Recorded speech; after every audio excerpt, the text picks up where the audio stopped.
उत्तर प्रदेश के मुख्यमंत्री योगी आदित्यनाथ ने कहा कि आज से प्रदेश विधान परिषद का सत्र आरंभ हो रहा है और वे सभी सदस्यों का स्वागत करते हैं। उन्होंने बताया कि उत्तर प्रदेश विधान परिषद देश की सबसे बड़ी परिषद है जिसकी चर्चाओं को आदर्श माना जाता है। पिछले 8.5 वर्षों में परिषद ने अनेक उपलब्धियां हासिल की हैं और कई महत्वपूर्ण मुद्दों पर विचार किया है। उन्होंने कहा कि यह सत्र भी अत्यंत महत्वपूर्ण होगा जिसमें जनता के मुद्दों और उनकी आकांक्षाओं की पूर्ति पर चर्चा होगी ताकि विकास और जनकल्याण की दिशा में ठोस कदम उठाए जा सकें। नई दिल्ली में सांसदों के लिए नवनिर्मित फ्लैटों के उद्घाटन अवसर पर प्रधानमंत्री नरेंद्र मोदी ने कहा कि इस बहुमंजिला परिसर में 180 से अधिक सांसद एक साथ रह सकेंगे। उन्होंने बताया कि पहले सांसद आवासों की कमी के कारण सरकारी खर्च बढ़ जाता था और 2004 से 2014 के बीच एक भी नया आवास नहीं बना। 2014 के बाद इस कार्य को मिशन के रूप में आगे बढ़ाया गया और इन फ्लैटों सहित लगभग 350 सांसद आवास बनाए गए। प्रधानमंत्री ने कहा कि इन आवासों के तैयार होने से न केवल आवास सुविधा में सुधार होगा बल्कि दीर्घकालिक वित्तीय बचत भी सुनिश्चित होगी। उत्तर प्रदेश विधानसभा सत्र को लेकर कांग्रेस विधायक आराधना मिश्रा ने कहा कि सत्र केवल 3.5 दिन का है जबकि मानसून सत्र विशेष महत्व रखता है। उन्होंने आरोप लगाया कि बाढ़, स्कूलों का बंद होना, किसानों का आंदोलन, बेरोजगारी और कानून व्यवस्था जैसे गंभीर मुद्दों पर चर्चा से सरकार बच रही है जो लोकतंत्र की हत्या है। मिश्रा ने सवाल किया कि विजन डॉक्यूमेंट पर चर्चा के लिए महज 24 घंटे का समय कैसे पर्याप्त हो सकता है। उन्होंने मांग की कि सत्र की अवधि बढ़ाई जाए ताकि जनता के मुद्दों पर विस्तृत और सार्थक बहस हो सके।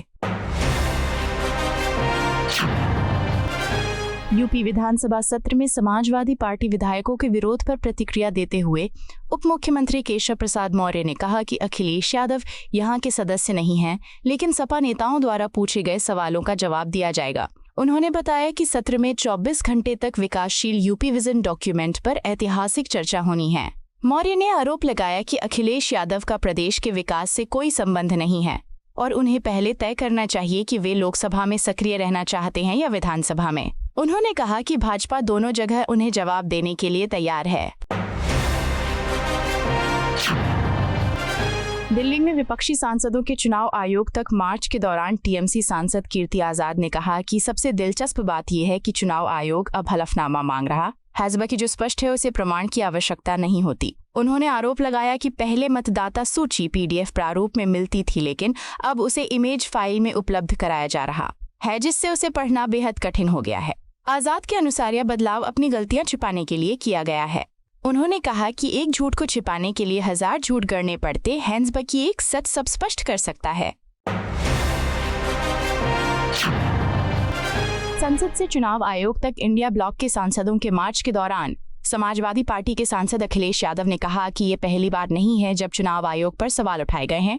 उन्होंने विशेष रूप से उत्तर प्रदेश का जिक्र करते हुए कहा कि समाजवादी पार्टी ने कई बार चुनाव आयोग के समक्ष अपनी चिंताएं रखी हैं। यादव ने आरोप लगाया कि हाल ही में हुए उपचुनावों में भी सरकार ने वोटों की लूट की जिसकी शिकायत पार्टी ने चुनाव आयोग से की थी। दिल्ली में विपक्षी सांसदों के चुनाव आयोग तक मार्च के दौरान जदयू नेता राजीव रंजन प्रसाद ने कहा कि राहुल गांधी ने एसआईआर की कमियों पर जो सवाल उठाए हैं, भारत ब्लॉक के अन्य नेताओं ने जो बातें कही हैं, चुनाव आयोग ने उन पर जवाब देने और सबूत देने का अवसर दिया है। उन्होंने सवाल किया कि अगर राहुल गांधी के पास ठोस प्रमाण है तो वे हलफनामे से क्यों बच रहे हैं और जांच में सहयोग क्यों नहीं कर रहे। प्रसाद के अनुसार राहुल गांधी अपनी शंकाओं का स्पष्ट ब्यौरा भी नहीं दे रहे। उन्होंने कहा कि ये साबित करता है कि विपक्ष केवल आरोप लगाता है लेकिन जांच पर भरोसा नहीं करता क्योंकि उनके आरोप सही नहीं हैं। दिल्ली में विपक्षी सांसदों के चुनाव आयोग तक मार्च के दौरान कांग्रेस नेता प्रमोद तिवारी ने कहा कि गांधी जी ने भारत छोड़ो आंदोलन और दांडी मार्च के माध्यम से देश को रास्ता दिखाया था। आज सांसद उसी का अनुसरण करते हुए शांतिपूर्वक चुनाव आयोग तक मार्च करेंगे। उन्होंने बताया कि इस कार्यक्रम की जानकारी पहले ही सार्वजनिक कर दी गई है।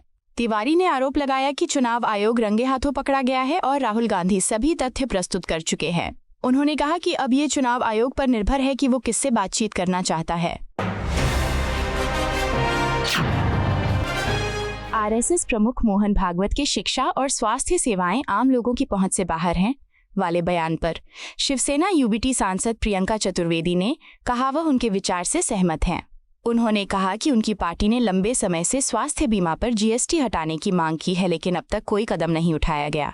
चतुर्वेदी के अनुसार देश की बड़ी आबादी के लिए स्वास्थ्य बीमा बेहद आवश्यक है, फिर भी ये जीएसटी के दायरे में रखा गया है, जिससे आम लोगों के लिए इसकी पहुंच कठिन बनी हुई है। संसद से चुनाव आयोग तक इंडिया अलायंस के आगामी विरोध मार्च पर समाजवादी पार्टी के सांसद रामगोपाल यादव ने कहा कि देश के संविधान में निहित मौलिक अधिकारों में से एक है बिना किसी बाधा के स्वतंत्र रूप से विरोध करने का अधिकार। उन्होंने जोर देकर कहा कि यह अधिकार लोकतंत्र की नींव है और इसे सम्मानपूर्वक संरक्षित किया जाना चाहिए।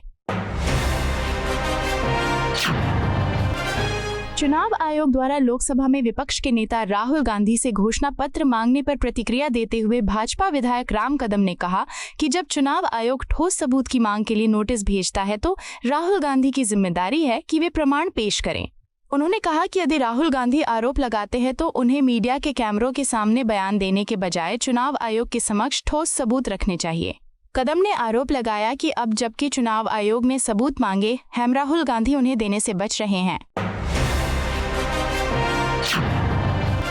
केंद्रीय मंत्री धर्मेंद्र प्रधान ने विपक्ष के चुनाव आयोग कार्यालय तक मार्च पर प्रतिक्रिया देते हुए कहा कि कांग्रेस और उसके नेता राहुल गांधी का रवैया दोहरा है। उन्होंने कहा कि जब कांग्रेस चुनाव जीतती है तो उन्हें चुनाव प्रक्रिया और परिणाम पर कोई आपत्ति नहीं होती, लेकिन जैसे ही वे हारते हैं राहुल गांधी और विपक्ष संविधान विरोधी कार्यों में जुट जाते हैं और चुनाव आयोग पर सवाल खड़े करते हैं। प्रधान ने आरोप लगाया कि ये लोकतांत्रिक मूल्यों के खिलाफ है। उन्होंने कहा कि विपक्ष को जनता के फैसले का सम्मान करना चाहिए और संस्थाओं की विश्वसनीयता पर अनावश्यक हमले नहीं करने चाहिए। आपको यह वीडियो पसंद आया हो तो इसे लाइक करें, हमारे चैनल को सब्सक्राइब करें।